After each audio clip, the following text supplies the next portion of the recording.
Dr. Blue was an eye doctor known for his eccentric behavior. He was well respected in his field. But there was one thing that made him stand out from the rest of his colleagues: he had a strange obsession with shoes. No one really knew how it started, but Dr. Blue had a thing for shoes. He collected all kinds of shoes, from sneakers to high heels, and kept them in his office. His patients often joked that he had more shoes than the nearby department store.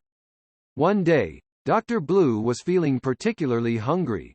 He had forgotten his lunch at home, and he didn't want to leave his patients unattended. So, he decided to eat his shoe. To his surprise, he found it quite delicious. From that day on, Dr. Blue began to eat shoes regularly. He would buy shoes just to eat them, and he would even bring his own shoes to work. It was a strange habit, but he couldn't help it. His colleagues were concerned about his well-being, but they didn't say anything to him. They didn't want to offend him or make him feel embarrassed. But eventually, they realized that they had to intervene. One day, Dr. Blue's colleagues sat him down and had a heart-to-heart talk with him.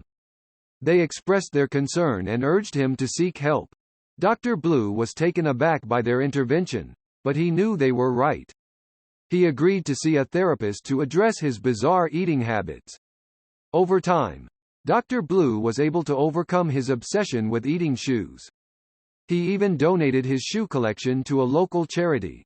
He realized that his colleagues and patients cared about him, and he was grateful for their support.